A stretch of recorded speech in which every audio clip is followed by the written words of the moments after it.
Hello everyone. So now we are starting with the revision of our third book, that is Financial Markets and Products. Okay, this is mainly towards your fixed income, that is the discussion of the bonds, discussion of the interest rates, and the second part is towards the discussion of the derivatives, option, futures, currency, hedging, exotic options, trading strategies. So it is a combination. The book 3 is a combination of what? The fixed income and the derivative. Clear? So we will start with our revision. Okay, I'll be covering only the important areas so that in the 40 to 45 minute session we'll be able to cover most of the important topics. Now the first point of discussion over here is the regulatory capital and economic capital. Regulatory capital means the amount of capital which is decided by, say, RBei.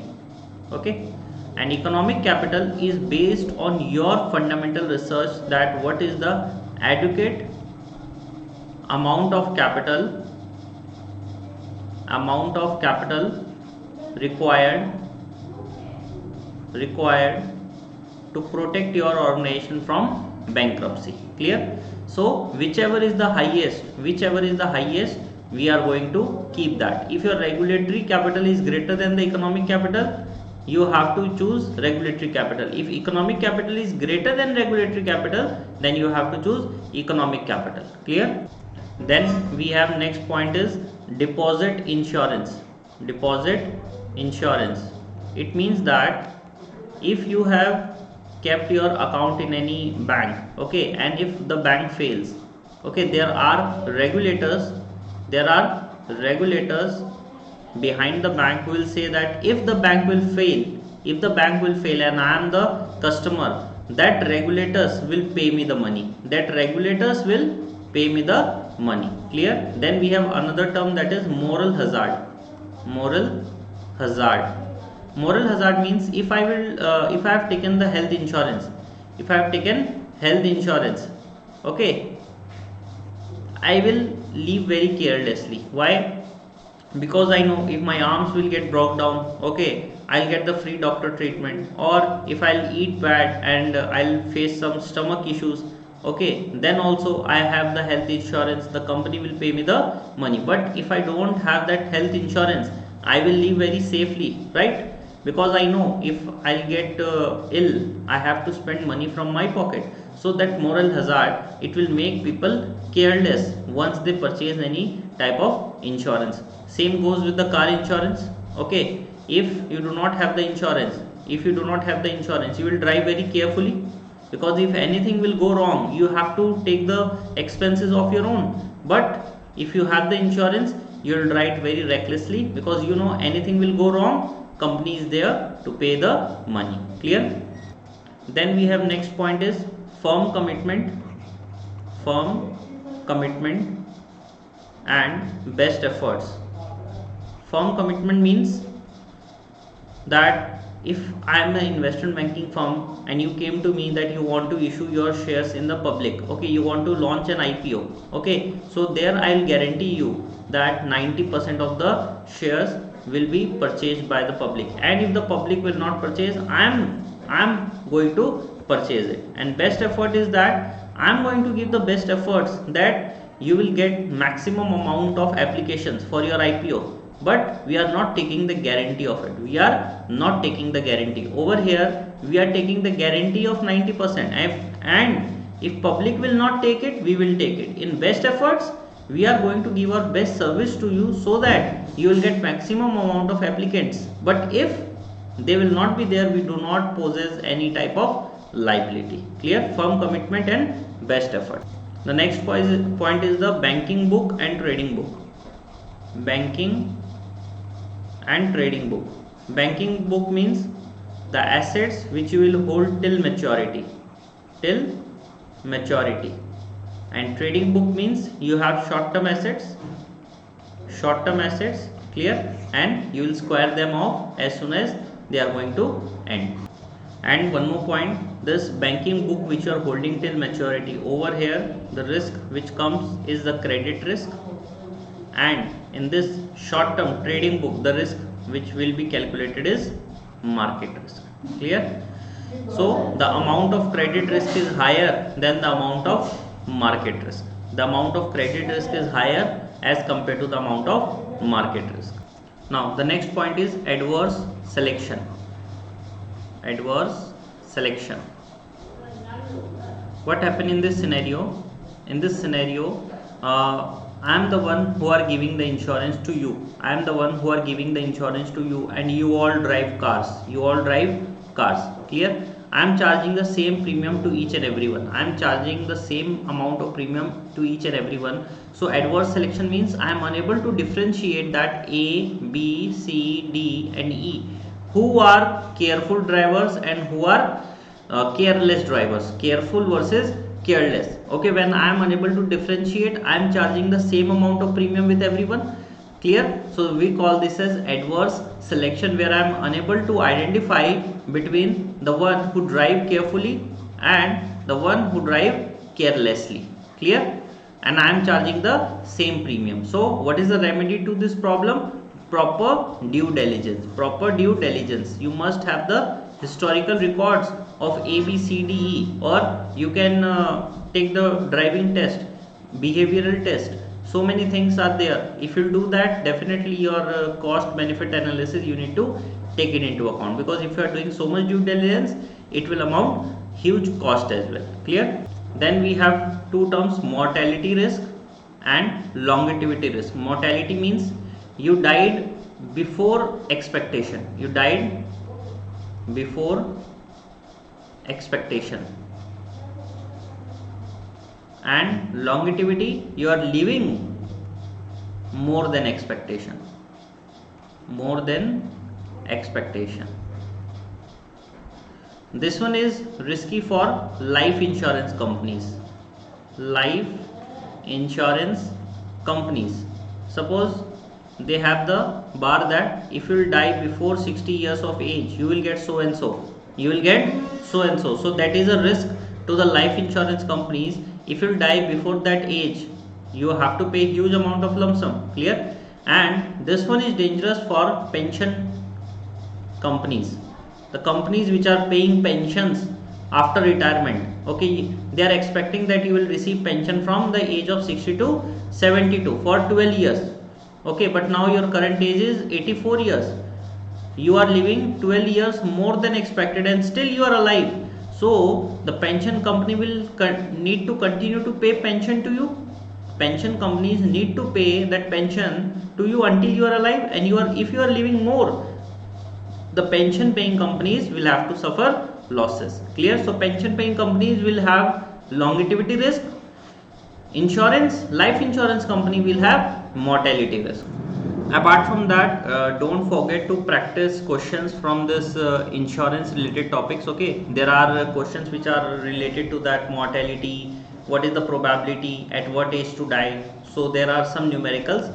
Make sure that you will study them. Okay, now write down another term, that is defined benefit plan and defined contribution plan. Defined benefit plan and defined contribution plan. When you are saying defined benefit, so an employee, I am an employee of say Tata, okay, and they said that at the end I am going to get the pension of 10 lakh. Okay, so this is fixed.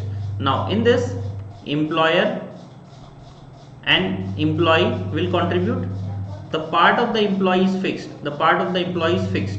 Clear? But they are going to invest that money, that employer and employee money, they are going to invest in the share market, and if they will be able to make say 12 lakhs out of that money, that extra 2 lakh is the profit of the employer. That extra 2 lakh is the profit of the employer. This extra 2 lakhs is the profit of the employer. But if suppose as expected market did not grow and your asset is now only of 8 lakhs, clear, then 2 lakhs need to be deposited by the employer. That 2 lakhs will be deposited by the employer. Clear? So employee will guarantee to the employee that you will get this much after retirement, and this is fixed. This is fixed. Clear? In this defined contribution plan, in this employer and employee, they both are giving fixed contribution. Clear? Now it's not the headache of the employer that how much it will grow, how much it will grow. If it grow more than say 20 lakh, then also it belongs to the employee. If it is still only 4 lakhs, that is also the headache of the employee. Clear? So over here employer will not come and say that you are going to get that much. Employer will say, see, I am giving 10,000 rupees every year to you. Okay, I am going to do that only. You will invest it in the market. Now at whatever rate it will grow, whether positive or whether negative, it all yours. It all yours. I am not going to interfere in that. And if it grow more than the expectation, it's also yours. If it grow less than your expectation, still it's yours. Right now, computation of the NAV. How to find out the value of the NAV? It is equals to fund asset value minus fund liability. Fund asset divided by fund liability divided by total shares outstanding. Total share outstanding. We call this as NAV. Clear? Another important term, lockup period. Write down lockup period. Lockup period. In this lockup period, investors, if they have given their money for any fund, whether private equity fund or whether hedge funds, they are unable to withdraw that money for that lockup period. Suppose the lockup period is 4 years. So once investors have given the money, they cannot withdraw it before 4 years. Then over here there are few important terms while calculating that fees in the hedge funds. We have management fees plus incentive fees. This is the first. Clear? We have that hurdle rate. Hurdle rate. You remember what is that hurdle rate? Hurdle rate, that if you want to earn that incentive, you have to cross that bar. Suppose this is your hurdle rate. This is your hurdle rate. So if you want to earn the incentive, you have to move above the hurdle rate. Clear? Then high watermark clause. High watermark clause means once you have reached over here and you took the incentive, you took the incentive, and again you come down here and again you reach over here, so you will ask for the incentive for this area? No, they will not give you incentive. They will say that first breach this line, breach the previous incentive, then you will get the new incentive. Clear? This is, we call this as high watermark clause. Clear? Then we have clawback clause. Clawback clause, where investors will have the right to take back the incentive, from the management if management will not perform good in the next project. Clear? Now let us start with the derivative portion. Okay, so first of all I'll ask you, who are the traders? Okay, there are 3 types of traders. Number 1 is the hedgers, then we have speculators, and the last one we have is the arbitragers. Okay, these are the 3 type of traders. Arbitrage will exploit the profit without any risk.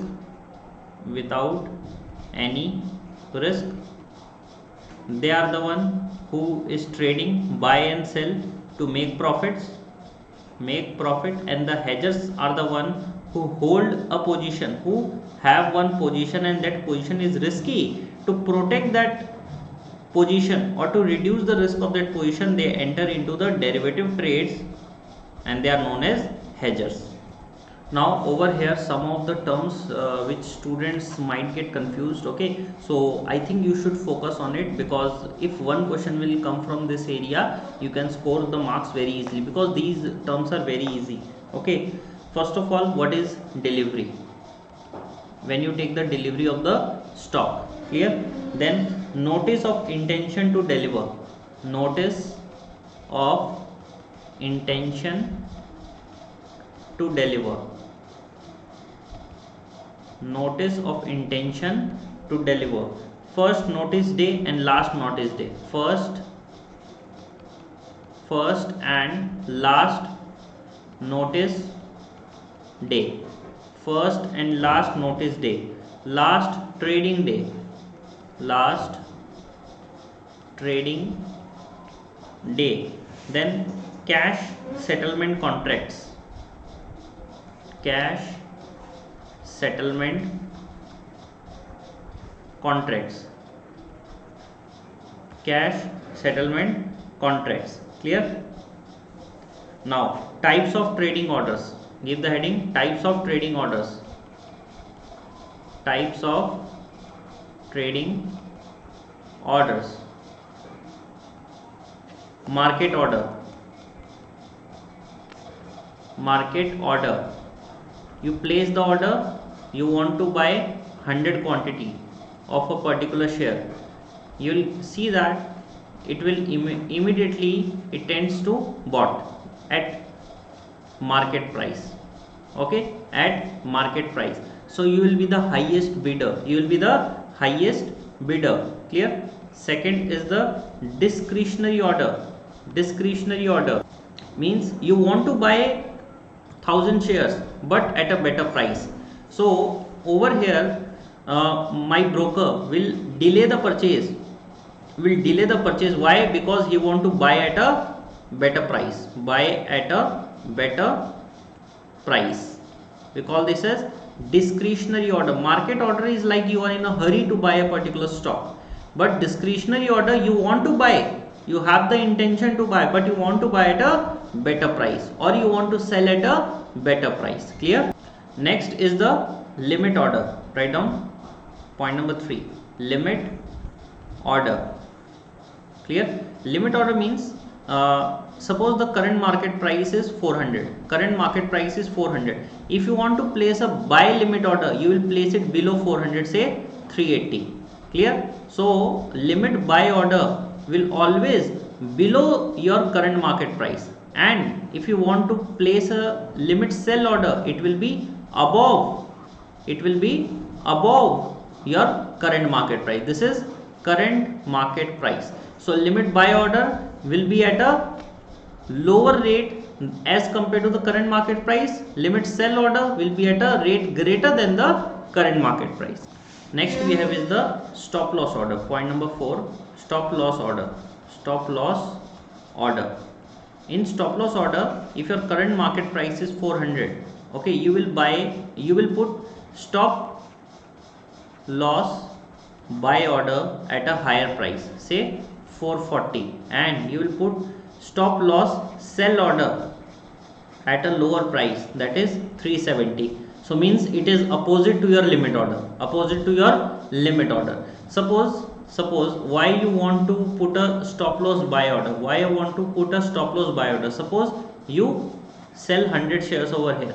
Clear? You wish that price should fall. You wish the price should fall, but it did not fall and it start rising. So somewhere you need to book your loss. So over here you book your loss by buying back the shares. Clear? Suppose at this level you buy 200 shares. Clear? And you will see the price is falling. You are making loss. So this is the price where you will sell your shares to book your loss. Limit order and stop loss order.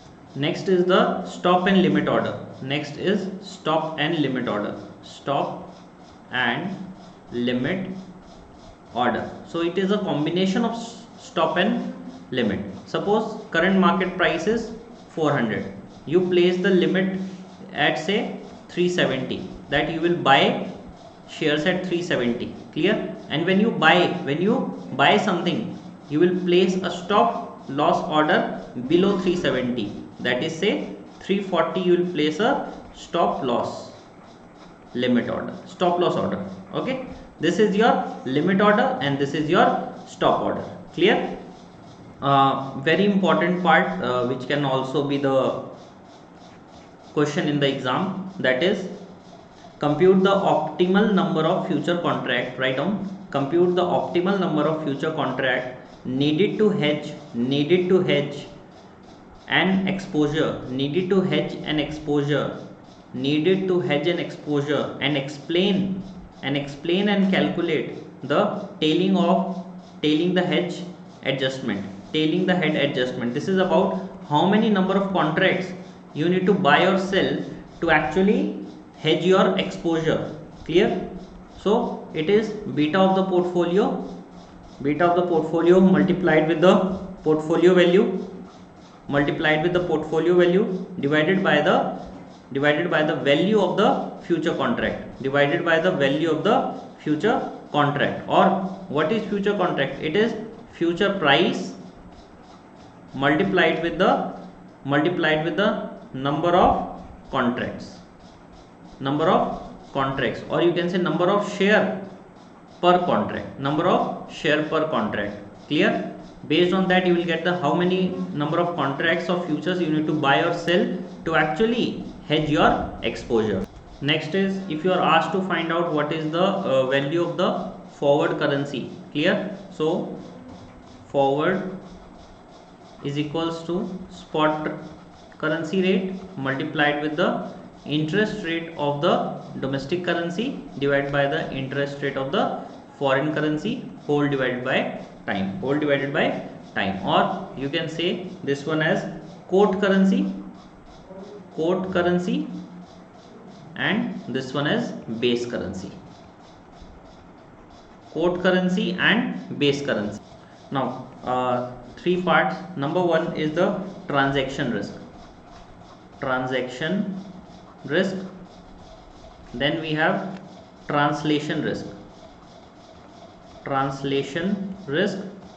and the last one is the economic risk. These three risks arise because of the fluctuation in the exchange rate. Transaction risk means you are going to receive $10,000 after 3 months, and currently the exchange rate is rupees 70 per dollar. If today you will get this $10,000, you will be having 7 lakh rupees. But suppose after 3 months the exchange rate will come down to rupees 50 per dollar. So your 7 lakh will become 5 lakh. So there is a loss, there is a risk because of the currency. And what if it will reach 90? So your 7 lakh will become 9 lakh. Clear? So every transaction will have a positive as well as the negative side. So we call this as transaction risk. Clear? Translation risk means a company, say Infosys, okay, registered in India, but it will be having the company in USA as well. So their balance sheet will be converted in Indian rupees INR. That balance sheet will be converted into Indian rupees, that is INR. So we call this as a translation risk. There will be currency exchange gain, or there can be losses. Currency exchange gain, or it can be losses. Clear? Next is the economic risk. Economic risk is very difficult to identify, but the risk which will impact the business, if I give you a small example, you are exporting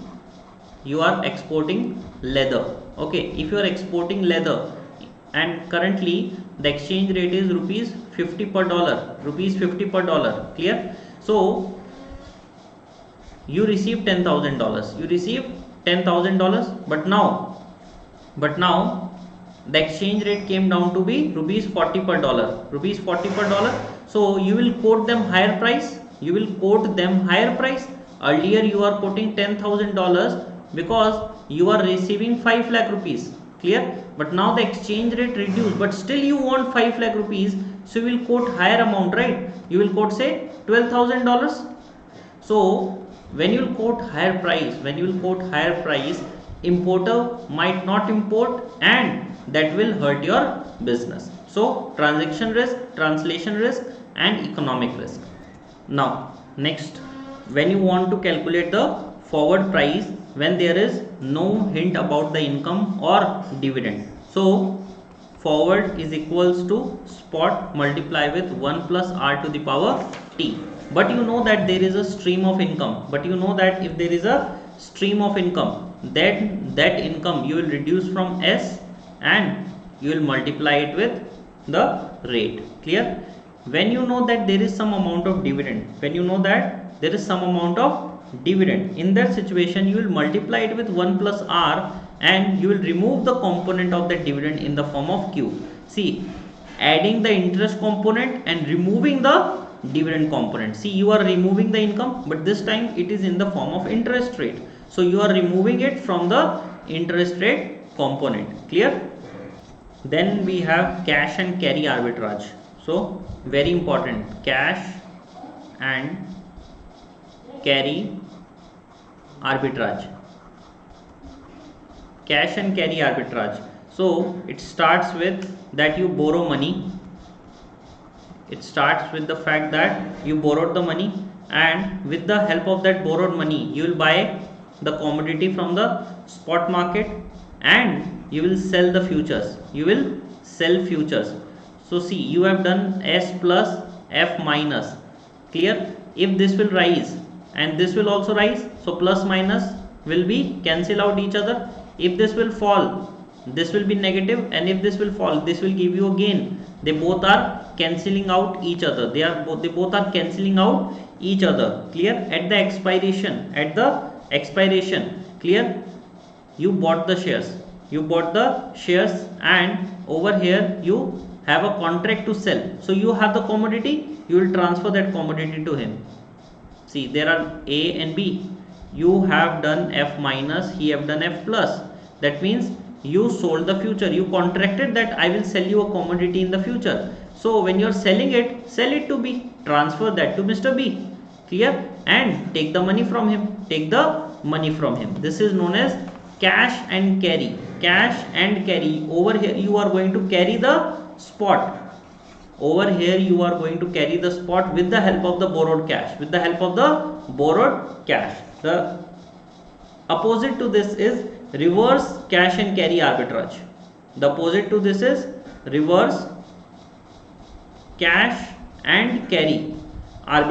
Clear? Over here you sell commodity. You will get cash. Over here you will sell the commodity, you will get cash. Invest that at RF. Okay, so this is your earning. And when you have sold the commodity, you will buy futures. F plus. Clear? Later on you will get the money. This money. Use this money to pay to this person from whom you have contracted to buy. Clear? Are you getting the point? And once you will buy, you will get the commodity. Square of this position. Now I am dictating few of the points. This time I am not going to write. This is only about the dictation. Okay. So the 6 factors which are going to influence the option price. First of all, what is the stock price? What is your strike price? Third, expiration. Fourth, volatility. Fifth, interest rate. Sixth, dividend. Clear? Again, you can repeat it of your own. Now, what is the difference between European and American option? This time to maturity is going to impact the European option, but it is not going to impact the American option. Clear? Because you can exercise American option at any point of time, but you cannot exercise your European option before the expiry. Next, write down point number 2, very important. Call option cannot be worth more than the underlying security.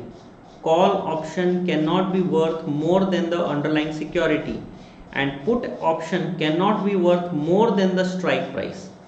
Again I am repeating, call option cannot be worth more than the value of the underlying security, and put option cannot be worth more than the strike price. Now next point, if you want to value a European option, okay,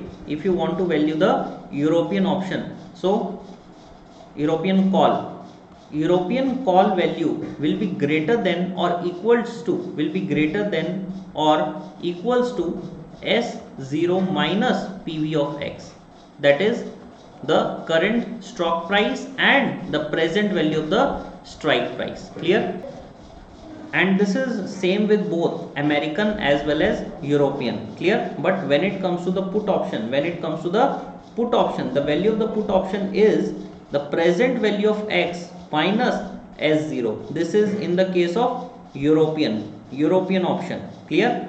But in case of American, it is going to be x minus S0. The value of the put is greater than or equals to x minus S0. What is the reason? See, when it comes to the put means what? You have the right to sell. And when you have the right to sell, you have the right to receive money. So a money which you are going to receive at the end, why you should not receive before the end, before the maturity, clear. So over here we are going to take the difference between the strike price and the stock price. Then we have protected put. Protected put means S plus P plus, buy the share and buy the put option. We call this as protective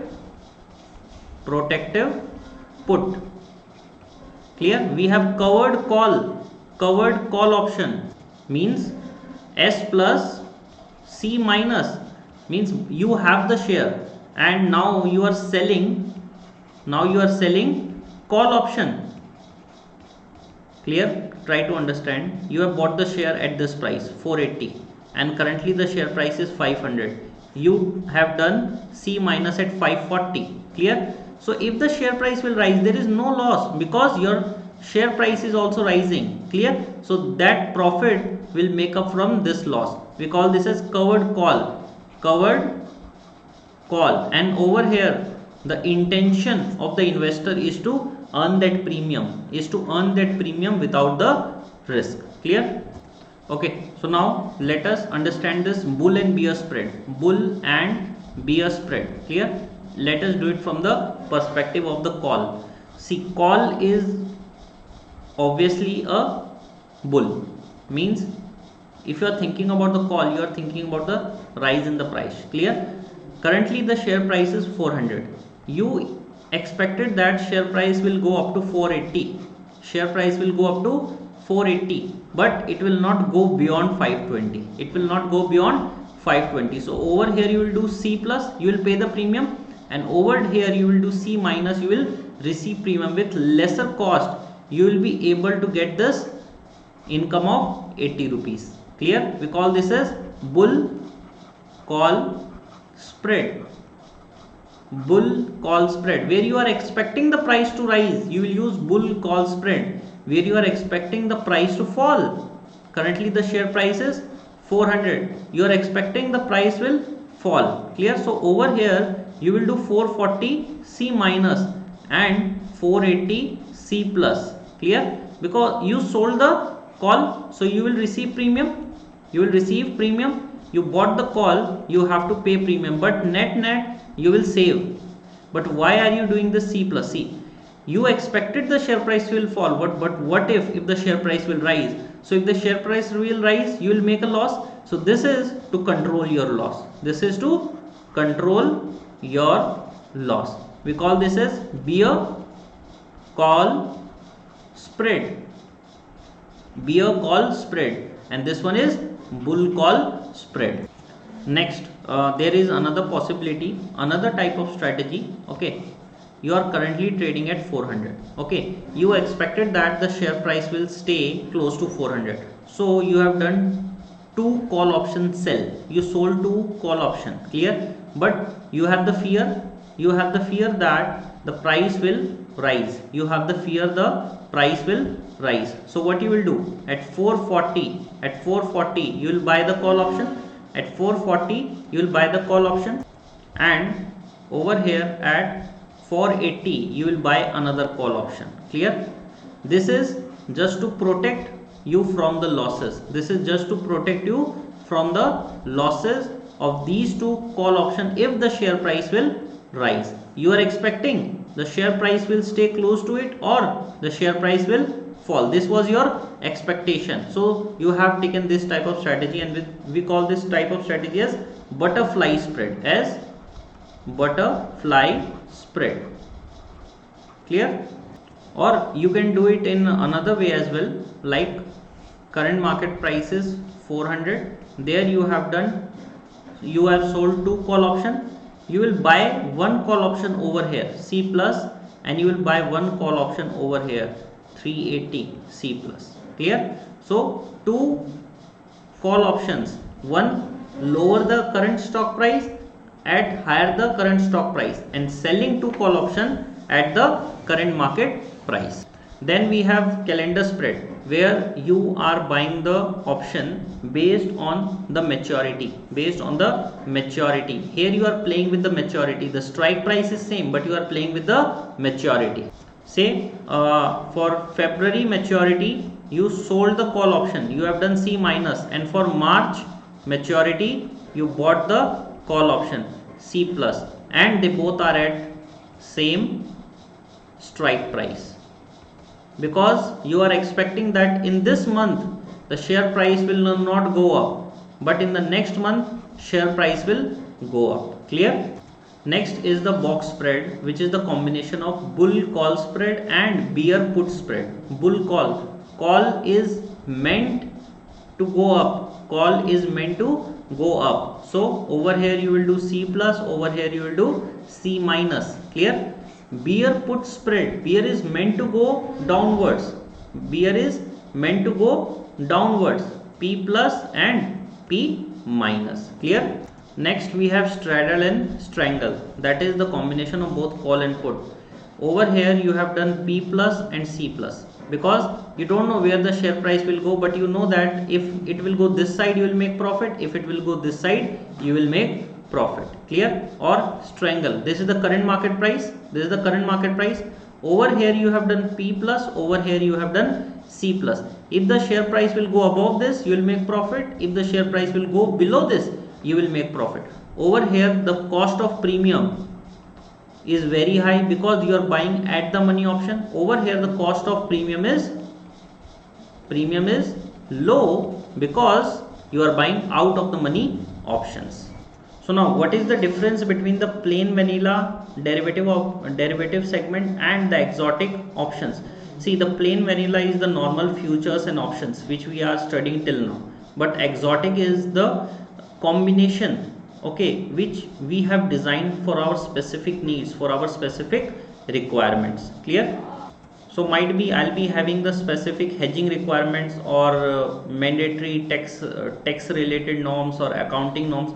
To overcome any situation we sometimes use this complicated option strategies known as exotic options.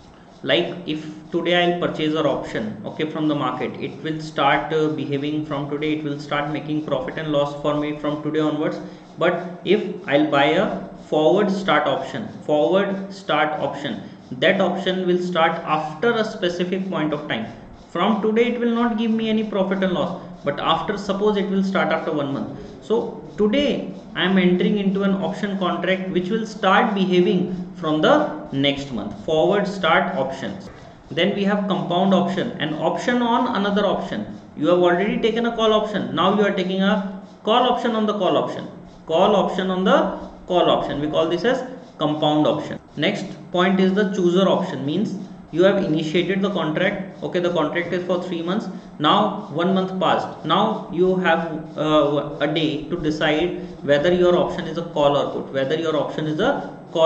If the share price increased, I will take a call option, if the share price will decrease, I will take the put option. So this option is in my hand, whether I am going to take it as a call or whether I am going to take it as a put option. Clear? I can choose. At the beginning I don't have to choose. This contract is of 3 months, I can choose it after 1 month, Clear? If the share price would have increased, I am going to take it as a call option. If the share price would have decreased, I am going to take it as a put option. Then I have a barrier option. Barrier means suppose the current market price is 300 and the barrier is at 340. If the share price will cross that 340 barrier, then only I'll be able to make profit, then only I'll be able to take the payoff. First of all, it need to cross that hurdle to bring anything to my home. Clear? Now currently we know that if the share price is 400, I have the strike price of 450 and I buy a call option and it will expire at 500. So I will be getting that 50 extra. But in case of a binary option, it is fixed that how much you are going to get, clear. So if it will crosses that hurdle, I am going to get this much amount, whatever the share price would have been, clear. Binary means a fixed amount which I am going to receive at the expiration. Either I will receive or I will not receive. If I will receive, it is going to be a fixed amount. Similarly, we have a look back option. That look back option depends on maximum or minimum value of the underlying asset during the life of the option. We have Asian options, we have exchange options, we have basket options. So you can just go through these options. I have covered very well in the examples and the detailed way. See, this session I have designed specifically for that 40-minute session, so I am trying to cover everything as quickly as possible. Okay, so we have covered almost 60 to 70%. Only the 4 topics left from this session. One is the interest rate, corporate bonds and swaps, and mortgage backed security. These 4 topics left, rest everything we have completed. Okay, so you can give a thorough revision. I have touched upon almost every important point in the session, clear. So ending this lecture here. Thank you.